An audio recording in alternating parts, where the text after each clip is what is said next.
Welcome to the Enriching Language Acquisition through the Walking Curriculum PG. We're so excited to have you here. So today we are going to be looking at what is the walking curriculum, using journaling as a means to support that walking curriculum. We'll be looking at how language learning is supported through the walking curriculum, what is reasonable to expect from a level 1 to 5 in our EAL students, some extending activities for language development that can come out of the walking curriculum, and finally a little look at what assessment might look like. So the walking curriculum is a place-based experiential approach to learning in which students engage with curriculum outcomes through movement, observation, inquiry, and interaction with their environment. Teachers intentionally use walks within the school, the community, our natural spaces to deepen their student understanding, encourage curiosity, build relationships, and connect learning to real-world contexts. This approach supports cross-curricular learning while fostering student well-being, oral language development, critical thinking, and a stronger sense of belonging and connection to place. So this is actually was developed by Gillian Judson. And so you'll see there are 3 different books, resources that are supported. So there's one that's just the walking curriculum. And then there is a walking curriculum for the early years. And then they also have like a art-inspired, nature-based resource. The first 2 books, so the walking curriculum and the walking curriculum for the early years, are in many of our elementary classrooms. They were purchased with the new science curriculum. So these resources are actually in your schools, which are a great way for you to kind of dive into the walking curriculum. So if you think about what is the walking curriculum, if you could just name it in one message, it would be get outside. And so it's just a simple idea of just taking a walk, but not just a walk, but a walk with intention, with that curricular focus or a purpose of why we are going outside. It's very important that this is not just associated with recess, for example, because a lot of times, of course, our students are going out. It's that unstructured playtime at recess, but this is now we are going outside and we have a purpose, our curricular focus, and it becomes part of that student's routine of learning outside. So when you take a look at some of the resources that Gillian Judson has, you'll see that there are many different types of walks that you can take with your students. We find that it's really good to pair it with a thinking routine. So we're just going to pop that into the chat. So thinking routines, they have different ones that you can do. So for example, maybe you pair it with a book, and we'll highlight some of those different thinking routines as we go through. But some of the different types of walks that you could take are a color walk, a census walk, a shape walk, a feeling walk, a texture walk. I know with my students, I've gone and done a lovely and an unlovely walk. So they look at things that they feel are lovely and some things that are not so lovely. So inside that resource, there's tons of different types of walks, and you'll see now, probably as a teacher eye, some of those curricular connections that you can already see just even through some of these examples of different walks. So of course, as a teacher, you have many, many, many hats. But as we think about our EAL students, you will have your content hat and you have your language objective hat. So obviously your content hat is really looking at your program of studies, the curriculum, and helping your students to know and understand those curricular outcomes. On the other side for our EAL learners, you also have your language hat. So you're looking at those benchmarks and seeing how you can support their language acquisition. And so you'll see through the walking curriculum, you're really going to target both of these together because we really don't want these to be done in isolation. And so the walking curriculum really lends itself beautifully where you can look at your content objectives and sprinkle in those language objectives alongside. So this was already created, but there are some curricular connections in that nature-based learning, so the walking curriculum. So you can take a look. We have a link on here where you can see what are some of those curricular connections with the walking curriculum. Now, if we look on our language hat, our benchmarks, this is really a great opportunity for walking curriculum where you can use realia to connect to vocabulary. You can build background knowledge, introduce new vocabulary, strengthen their oral language, and model the proper usage of language. So you're really highlighting and targeting all strands of the benchmarks and all competencies as you walk through the curriculum. This is just a walking curriculum resource board that was created to support you with the walking curriculum. So again, we have the link there in the chat for you. You can take a look at what are some of those resources you could use. As we think about the walking curriculum, there are core routines that you want to set up in your classroom before you take a venture outside. So this site was developed to support with the walking curriculum, and they have some core routines like some games and routines that you might want to do with your students. Sit spots, which I will mention a little further on about that. And finally, circle teachings. So on this website, it's really supporting you in setting up the routines for the practice, which will help you really build that rigor and stamina with your students, and also connecting to our district priority for Indigenous education. So that ways of teaching, learning, and knowing, and the importance of land and what it can teach us. So prior to going outside, we know that our students see the outdoors as that unstructured playtime. I'm outside with my friends playing, I'm at recess. And so really we need to shift that mindset and set some expectations which will support that management when you go outside.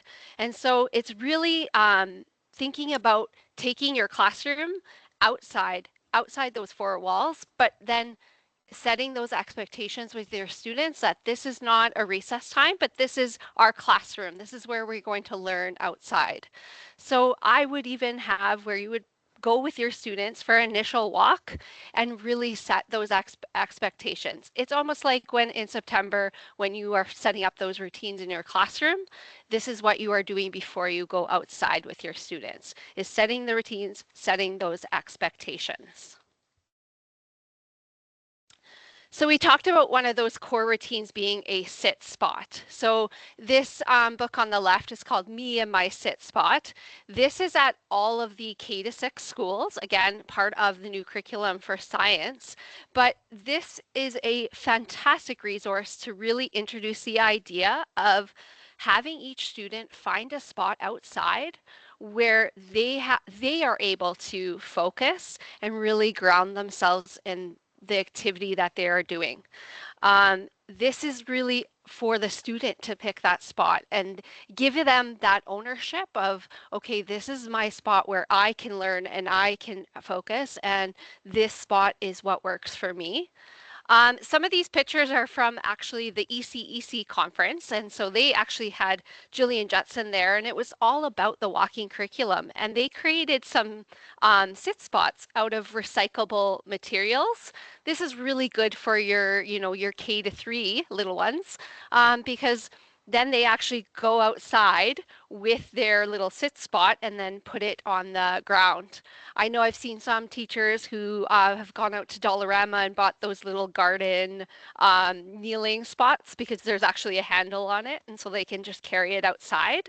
But really the sit spot is about connecting to that land, sitting physically on the land versus just standing, and giving again that ownership to the student where they can pick a place to focus and ground themselves again in that activity. So part of the walking curriculum is using a journal. And so I know again with the curriculum, there has been visual journals that have come to your school for the K to 6 for part of science. I believe they are coming next year as well for the social studies new curriculum. But really the journaling within the walking curriculum is such a powerful tool because it extends learning beyond just that observation, but more into that meaning making, reflection, and identity building. And for our EAL learners in particular, it becomes a multimodal bridge between experience and language development. So journaling allows students to move beyond simply naming what they see to expressing personal responses, emotions, and interpretations. For EAL learners, this is especially important because it provides space for meaning making even when their linguistic accuracy is still developing. Students can use words, drawings, symbols, or phrases to represent their complex thinking. The journal, it's very important, is unpolished work. We're lowering that risk for our students because this is a place for them. And so we're not focused on correctness. It is a low risk environment where EAL students feel more comfortable experimenting with language. This will reduce some of that anxiety about how do I spell this or am I using the proper grammar, and encourages students to take risks with new vocabulary and sentence structure. And it supports fluency over accuracy in the early stages of expression. I loved with my journals where I could actually have it continue from year to year. So I'd actually give off the journal to the next teacher. And so it really becomes almost like a portfolio and a collection of work over time. And I think about our EAL students, this is actually visible growth and it's so motivating and validates their learning journey, especially when language acquisition may feel kind of slow or incremental. The multimodal representation is essential for EAL learners because it allows them to communicate understanding even when English proficiency is still developing. They can use sketches, photographs, pressed leaves, and artifacts, which provide concrete anchors for language, making abstract vocabulary more accessible and memorable. Again, journaling activates and values students' prior knowledge, which is especially important for EAL learners who may have diverse cultural and linguistic backgrounds. By connecting new learning to existing knowledge, students are better able to comprehend, retain, and transfer new language and concepts. It promotes an action of reflection. So reflection helps the students move from observation to deeper thinking. For EAL learners, structured reflection supports language development by encouraging them to revisit experiences, refine vocabulary, and begin forming more complex ideas over time. Finally, it helps students reflect on the new world around them. The walking curriculum often places students in unfamiliar or semi-familiar environments. Journaling supports sense making by giving students a consistent space to process these experiences, ask questions, and build language around place, community, and environment. This fosters both linguistic growth and a stronger sense of connection and belonging. And so while you may not have access to a visual journal, we just wanted to share this was created by our team, and it's for, walking curriculum free journal. So there's a link right there in the chat. So you might want to even take a look at this one. This one has been great because it has lots of different supports in there for sketch making and things like that. So just wanted to share that with you today. So prior to student journaling, like we talked about, we really want to lower that risk. We want them to feel like this isn't something that we are going to be looking at or marking or feel like they have some type of evaluation. So journaling within the walking curriculum will really create a space where students can document their thinking, feelings, observations, and experiences in authentic and meaningful ways. It encourages students to embrace imperfection by lowering the pressure for polished work. Students are invited to sketch, write, collect natural items, and capture ideas without the expectation of perfection or grading. One of the books I love to use before I begin journaling with students is the book Ish by Peter Reynolds. And so this is just a gentle reminder that it's okay to make mistakes, and actually some of those mistakes bring such value and send you on a different way that you never thought you would go. And so it's a great way to introduce to students that this isn't about perfection. This is about just documenting your thinking and your feeling. Some activities that you might want to do as you kind of get started with journaling is maybe doing some sketching warm-ups, some quick sketches, maybe some blind contour or body shapes. I particularly like activities such as taking a piece of paper and dividing it into 4 pieces. And you would have your north, east, south, and west, or maybe 6 sections for 1 minute sketches. And so basically you would have them for 1 minute look north and they sketch. Then they look east, south, and west. And so it's really helping students to focus on noticing and capturing what is in their eyes in the moment, that rather than just creating that perfect drawing. This process honors each student's unique perspective and lens while helping to lower the affective filter often associated with drawing and creativity.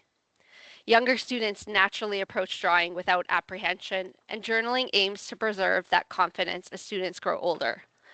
By removing all of that corrective feedback and encouraging ownership over their own journals, even down to not using erasers. Yes, I know, no erasers can be used in journaling. Students begin to see their journals as a personal space for exploration, reflection, and growth. As the saying reminds us, what we do not learn from experience, we learn from reflection on experience.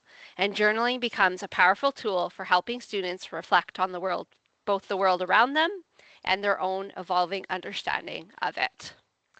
So I thought it would be nice if on this Friday we would do a little practice of a 1 minute sketch. So if you just have a piece of paper in front of you and you want to divide it into 4 little pieces, or if you want to just mentally take a block that there are 4 different corners around you, we're going to take a minute. You're going to look north, and then I'll let you know when that minute is up, and then we'll go east, south, and west. And I just want you to just draw what you notice. And again, this isn't about perfection. This is about just noticing what is in front of you. So I'm just going to give you a minute. Maybe you need to grab a piece of paper or a pencil. Um, and then I will let you know when I have the 1 minute timer up to start with north.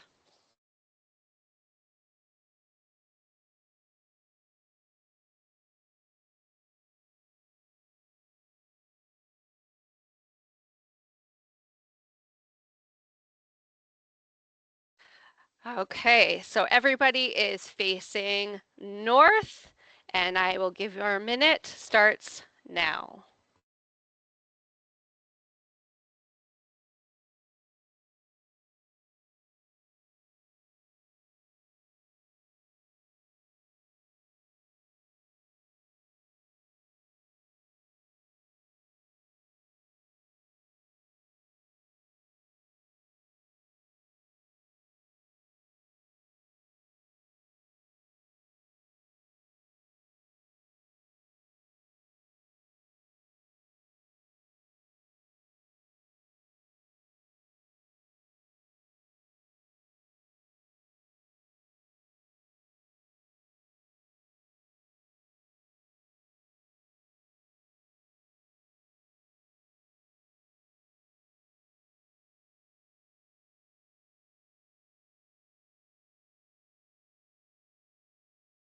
And 5 seconds.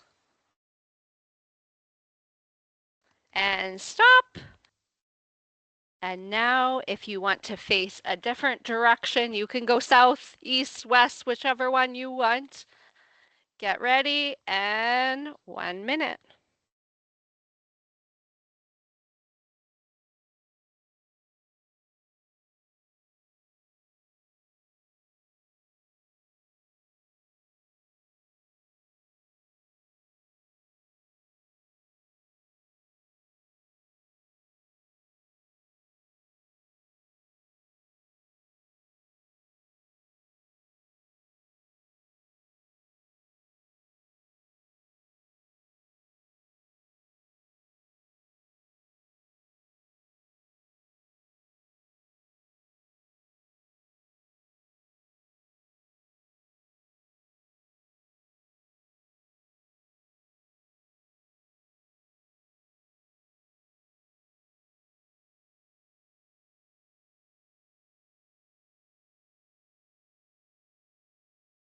And 5 seconds.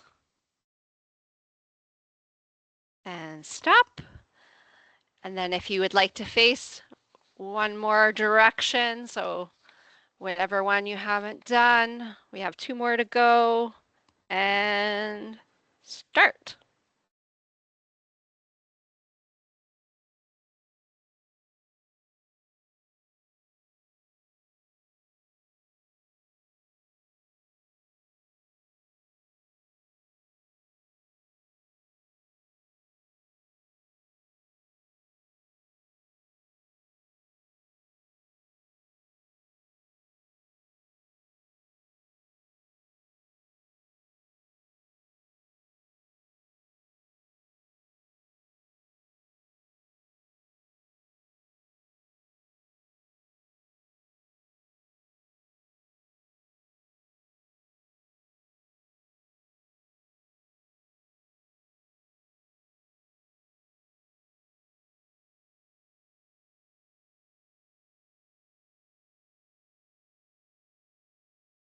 And 5 seconds. And stop. And if you could move now to your final direction, remember only drawing what you notice. Don't worry about perfection. Last one and go.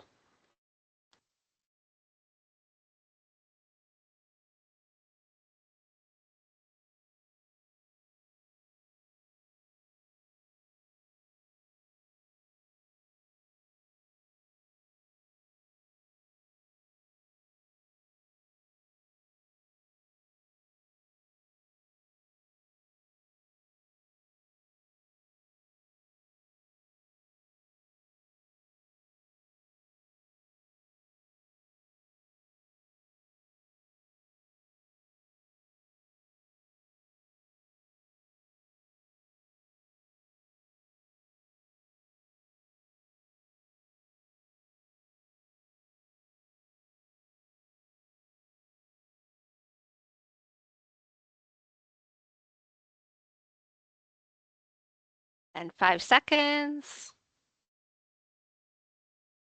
And stop.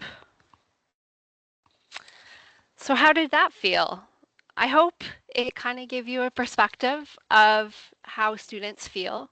I find the 1 minute sketches are a good activity to kind of get in that practice of, this is about what we notice versus that perfection piece and really trying to fight that. I know for myself, it's very hard. I want to have the perfect circle. I want to have the perfect curve. But doing these 1 minute sketches as part of your routine really help the students to really highlight and focus on just what I notice versus that perfection piece. I wanted to highlight a great place to go if you are looking for 1 minute sketches to do in the classroom. So this is called explore.org. Hopefully you've heard of this. If you've not, you will be addicted. And so it actually has live cams of different animals all over the world. So you can actually just pick one, maybe with your students, and put it up for 1 minute, stop it, and do that same idea. You could have it in 6 boxes. You could go to 6 different live cams. So I'm just going to give you like 2 minutes to take a look at that link, explore.org, so you can kind of see what it looks like. And I will be back in like about 1-ish minutes. Just give you about a minute to take a look.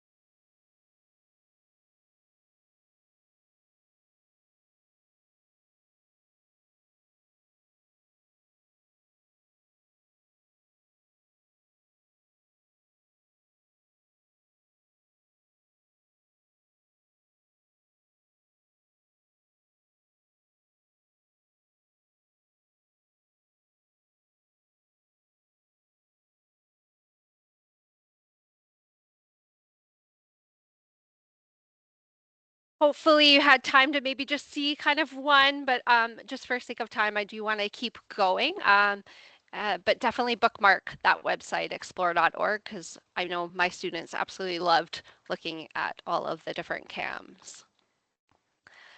So I love this quote by Judson. It says, "A sense of place is what we can change, how our students understand the world of which they are part. It can help them reimagine their relationship with the natural and cultural communities they live in." If we think about our newcomer students, developing a sense of place is so important. They're new to Canada, new to Calgary. So outdoor learning really helps them to connect to Calgary in a real, meaningful, authentic way, where it's not just through a map or through a lesson, but it's actually through lived experience. So when they walk the land or notice the river, feel the weather, or explore local parks, they begin forming those personal connections to their new home. These small moments help them move from feeling like visitors to feeling more rooted and confident. Outdoor experiences support belonging, identity, and language learning all at once, making the land a gentle, welcoming entry point into their new community. As we think about the walking curriculum and how it supports our EAL learners, it's really providing those authentic, meaningful opportunities to develop language through real world experiences, movement, conversation, and visual context. Learning in community and outdoor environments helps really reduce those language barriers by making concepts concrete and accessible. So some of the ways that it supports our EAL learners is through building oral language development, through those natural conversations, partner talk, questioning, and collaborative inquiry. It provides that visual and contextual supports by connecting vocabulary and concepts to real objects, places, and experiences. It encourages low risk participation as students can communicate through gestures, observations, drawing, first language connections, and shared experiences. It strengthens their vocabulary acquisition through repeated exposure to environmental print, descriptive language, and meaningful context. It supports comprehension by engaging multiple senses and allowing students to physically experience learning concepts. It fosters belonging and identity by valuing students' perspectives, lived experiences, and connections to place and community. It promotes engagement and confidence through interactive, student-centered learning opportunities outside of those traditional classroom settings. So as we think about setting up our EAL students for success, first and foremost, we really want to review that necessary language.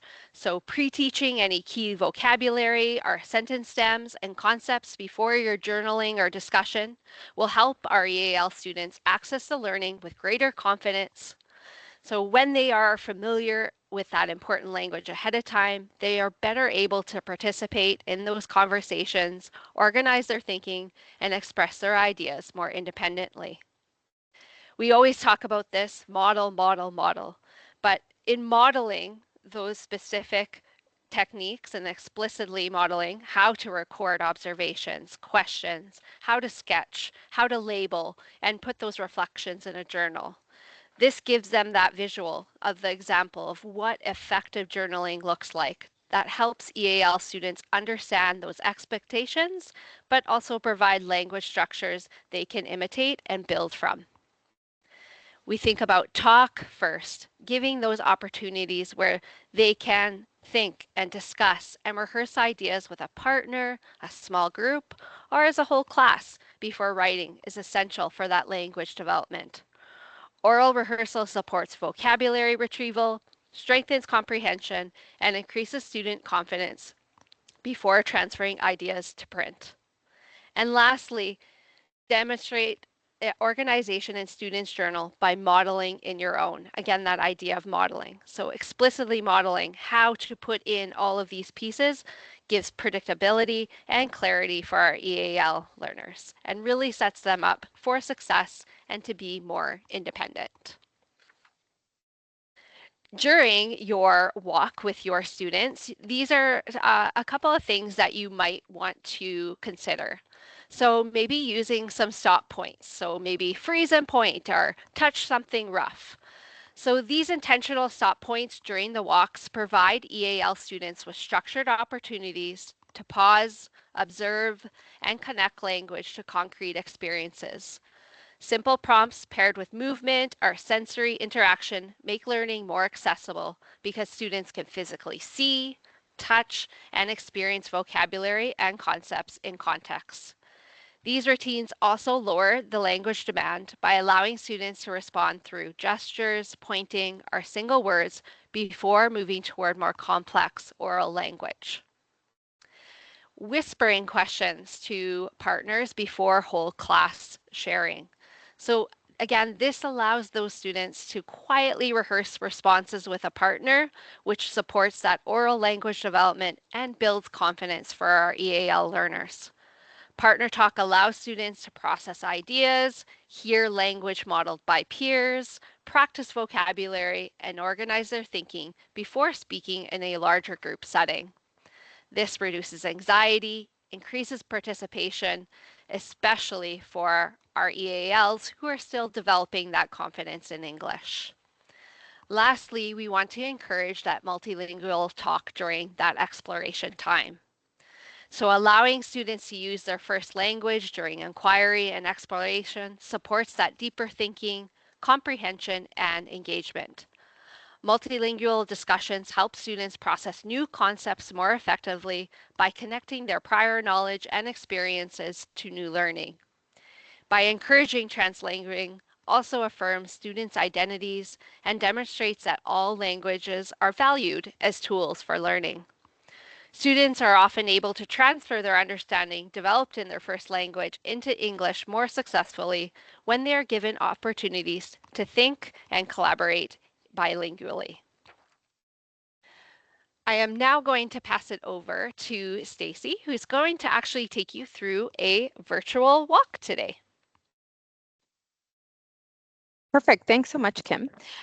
So as Kim shared so beautifully, the different steps and routines that you might want to um, practice and model prior to beginning the walking curriculum.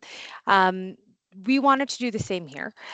We can't gather together and go for a walk outside today as we are virtual, but we thought we'd do it in a different way.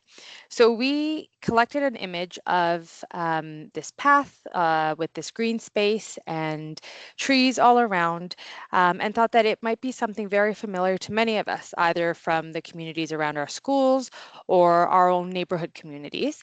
And this again could be something you might consider doing if there are days that you can't be outside with your group of students, is taking images from around your school community, maybe even encouraging students to take pictures on their phones or other devices and share in a shared Google classroom or a Google form, those images, so that together we can also build, as Kim was saying, the connection to our land and the spaces that our students all call home.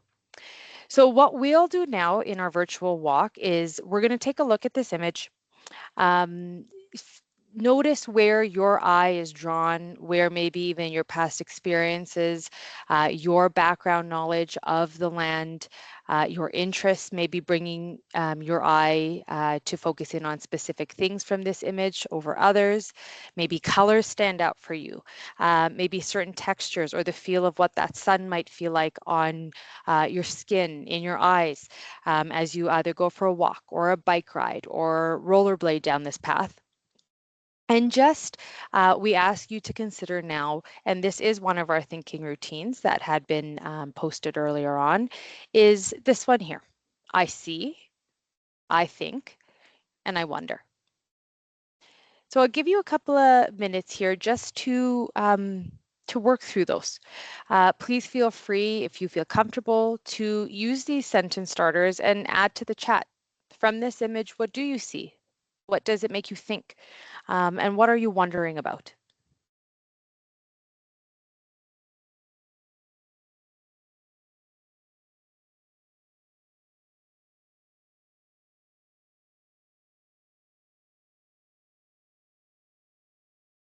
What I'll also ask you now to do in reflecting on these sentence starters is think about how you could scaffold uh, this image, the thoughts and suggestions we recommended here to think through for an EAL learner to be able to build language in various areas, whether that's in vocabulary, in their sentence structure, or in the use of cohesive devices. If there are any ways that you can think of, please add those to the chat at this time.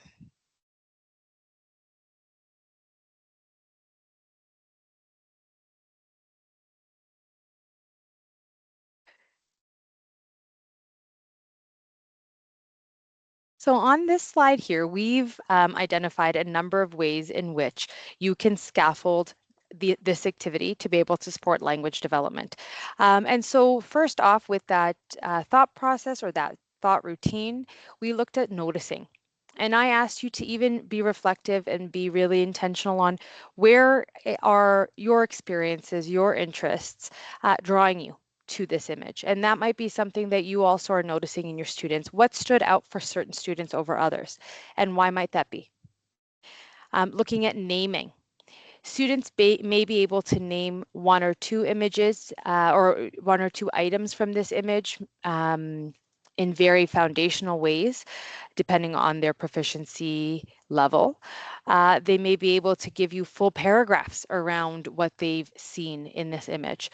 Either way, it is in understanding, again, who they are as linguistic learners within your classroom is understanding what they might be able to produce. So a student may give you the name of items in English. They may also be providing some names in home language. And that's something you really want to leverage within your classroom and celebrate.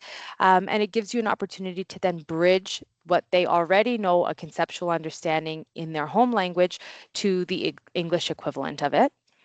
And then, of course, looking at expanding. So really always supporting the students to elevate their language, adding complexity of language, teaching them the synonyms to more complex words that you might be offering in the classroom. And that's supportive for our EALs, but also for all of our even native English speakers within our classrooms. And then again, you modeling the usage of language and how we are orally sharing and expressing about what we see, what we think, we wonder, what we've noticed from the image and from the environment around us, but also then showcasing students or showcasing how you might share the same information written as well. And supporting EAL students within the walking curriculum does require intentional opportunities to build both vocabulary and language confidence through authentic experiences.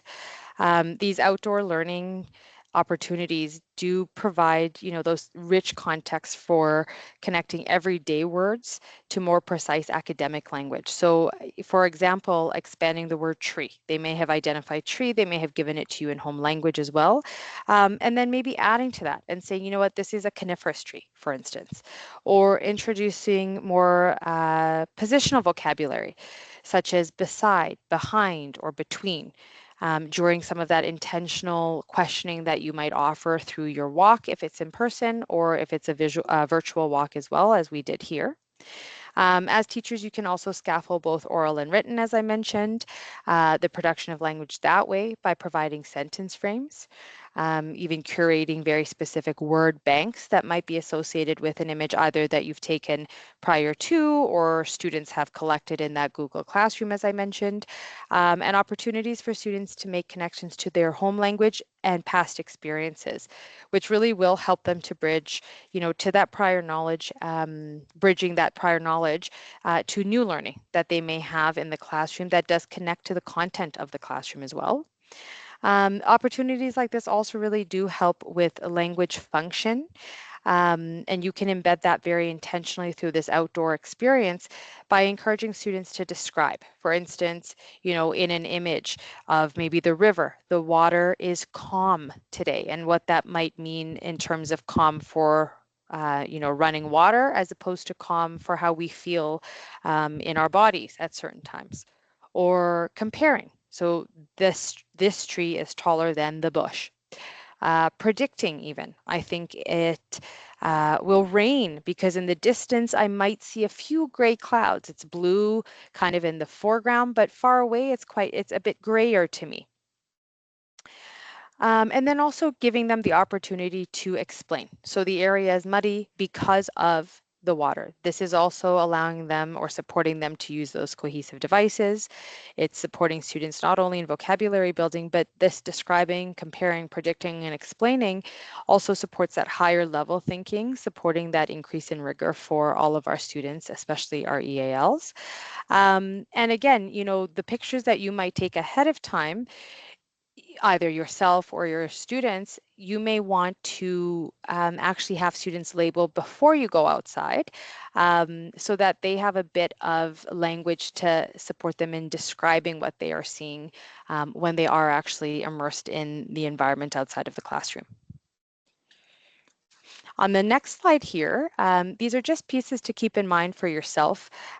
Within your own classrooms, you have students ranging from level 1 through to level 5 for their language proficiency in English. And so just, what to expect, what would be a reasonable expectation of the supports that you need to provide for those students to be able to engage in this activity in a meaningful way. And so for those beginner students who would be, your level 1s and 2s, they might be looking at just labeling the pictures or using that word bank. And that would be PWIMing the pictures or images that they draw. They might be looking at matching to support a little bit of sorting. And they may be using quite a bit of their home language, where then you could support that bridge of English, providing that English equivalent. In the center here, you see the intermediate expectation of output, but also of supports, and that would be more for your level 3s and maybe early level 4s. And then again, in the last column, there is advanced supports, because as we know from the benchmarks, even at level 5, there are still supports in place for those students. They're not as intensive, but they are there and present, and would provide them with ways in which the language can be scaffolded, sorry. And this would be for your level 4s and definitely level 5s. And so looking at how we can extend the journaling and the images that the students are creating and drawing in their journals or sketch notebooks, how this can be used for language development. So you may have heard me talking about PWIMing. And so PWIMing is a process in which students take images either that have been created prior or photographs that have been taken, in this case, drawings that they have created themselves, and then labeling them in terms of color, shape. Um, for some of our students who have strong language, they may be giving you various ways in which to describe some of the images. They might be providing you with sentences. But for your level 1s and 2s, it might be as simple as naming individual parts of what they saw. And including, as I have mentioned as well as Kim, is the home language. And then from here, you as the teacher would be able to support the development of small sentences, descriptive sentences, which, as we know in our benchmarks, is how we support that targeted language growth for sentence structure, and then also being able to support cohesive devices as well. And here I'm sorry, in that last slide there, we outlined some of the steps that can support you through that. And why we would put them again, as I mentioned, is it does really target very intentionally the competencies of our benchmarks: vocabulary, sentence structure, and cohesive devices. And that would be both, again, in their speaking ability, their written ability as well, and being able to even converse in talk time opportunities with their peers around what they created, what they saw, what they heard, what was important from the environment in which they were sitting and taking in the community and taking in nature, and then being able to connect those ideas as well. Another piece to really consider, and we've created a resource to support you on this as well, is encouraging students to use their five senses to make observations.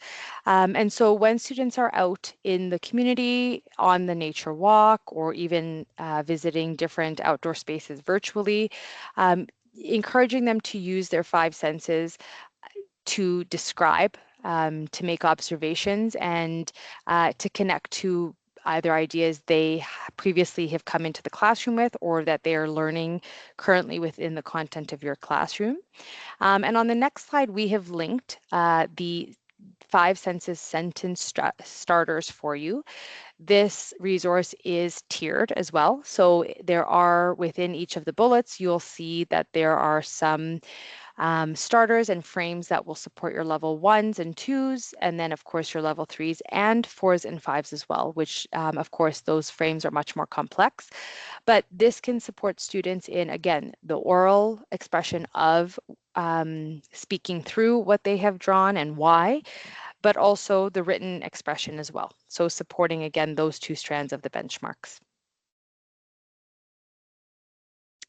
Now, as we mentioned in our sort of target side, we're also going to be looking at a little bit of what assessment might look like for this activity, for this practice of the walking curriculum.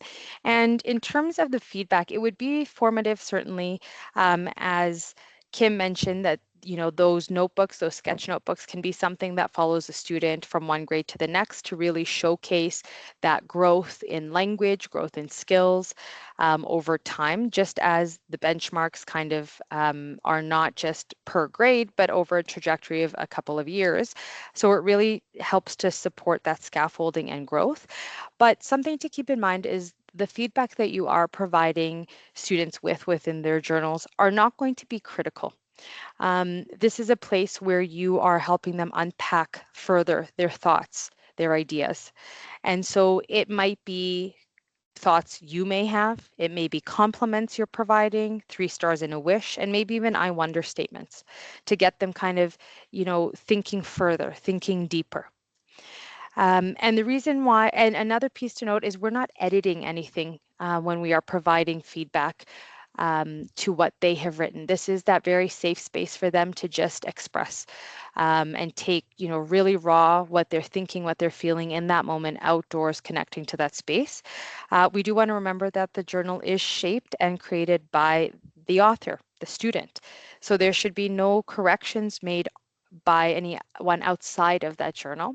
How you might include those compliments, thoughts, or wonder statements might be, as we've showcased here and as the resource suggests, with post-it notes, because that is something that can be changed, moved, removed, placed maybe in the back of the sketch note or sketch notebook on that inside cover as, things for the student to consider as they, do other activities and other opportunities to engage in outdoor space. But it also, remember, for feedback in terms of these journals, it may not just be yourself providing that feedback or that encouragement.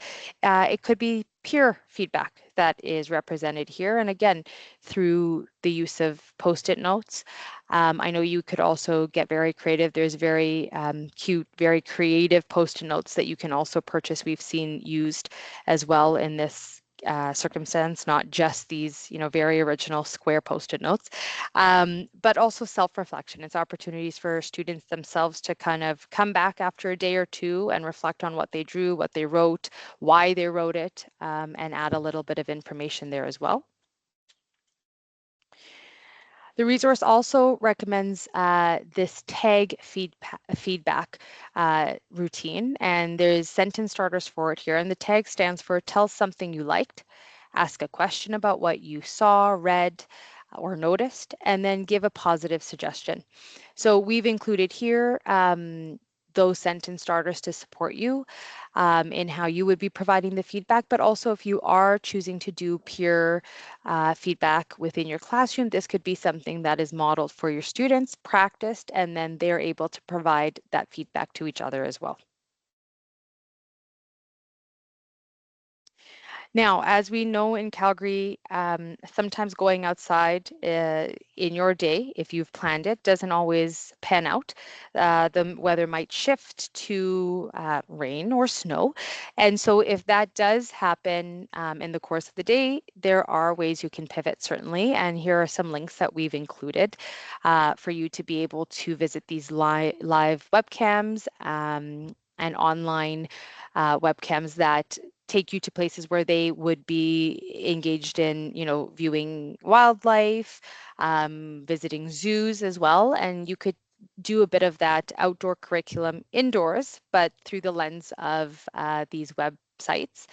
Another resource to keep in mind is through IMC, we do have outdoor kits that allow you to bring that realia from nature into your classroom. And that could be a way that students explore nature and use nature to help them build knowledge of their community, knowledge of the curriculum, but also develop their language. And we have these We See cards that are showcased at the bottom of the page here. These box sets are available in all of our K-9 schools. Two sets were given to each school, and so they should be cataloged and stored somewhere in your Learning Commons. So if you haven't quite seen them yet or they haven't been presented to your staff, please make a note to reach out to your Learning Commons teacher to inquire about these because they are beautiful images that can be used for the same purpose that we are using today. A few additional resources to support you in your walking curriculum are noted here. So please feel free to explore those. If you have any questions about any of these, once you kind of get that chance to unpack a little bit, please reach out to any of us on our team. We'd be happy to work with you on answering those questions or, working with you within your classrooms to support kind of setting up some of those routines. So again, please do not hesitate to connect with our team for that support. And as Kim mentioned earlier, using that beautiful picture book-ish, here's a number of picture books that we have curated as well that would really beautifully support the walking curriculum and support language development for our EALs in exploring the outdoor spaces around your school community. And these, of course, are available within IMC, but then also in your public library as well. We also just wanted to remind everyone here of our EAL core website. You can get access to it through our EPD, but on this site you will have divisional instructional strategies available and any district and community supports that might support you within your classrooms and other resources that could support your level 1s, 2 to 5s. We also have our EAL YouTube channel where we have housed all of our previously recorded sessions. So please always remember you can check those out for any support that you might need as well. And again, this, many of you would have probably accessed our EL collecting evidence site during the time that we were collecting evidence and samples and annotating those. But know that this is a great place to come and visit if you haven't yet visited it, to show you some illustrative examples of what, level 1s look like, 2s, 3s, 4s, and 5s in their writing and speaking. And then, as I mentioned, there are kits and beautiful books available through IMC. And so through Insignia, you can access those. The team at IMC are unbelievable. So please, if you're not quite sure how to maybe what items to gather or what might support, you can certainly reach out to them and they might be able to put together a little bit of a curated list for you specifically based on what you want to target to. And then we do have the Unite for Literacy website, which we have referenced in previous PG sessions as well. But it's a free website that has a collection of stories in 50 languages that can be narrated. There are some dual language books as well, but the images would really support this walking curriculum as well, and that use of nature to be able to support language development. And so this is a really great place that you can also connect. Students can access them at home, can work with their families in building languages, building that English language as well. And here we have another link that we've added to the chat, and it's the EAL toolkit that has a huge number of strategies and resources that we love to visit and use and share. But also the feedback from many of the teachers throughout the district has been excellent around the supports that this website offers. And if you haven't yet, please do use this QR code to add yourself to our newsletter distribution list. This goes out every month, and our team includes information about one of the countries from which many of the students in our district come from. We showcase one of those countries monthly, but we also include various strategies and resources that might be very helpful for you at that time of year in that month to support you in your practice and your pedagogy. So at this time, we're going to stop the recording and we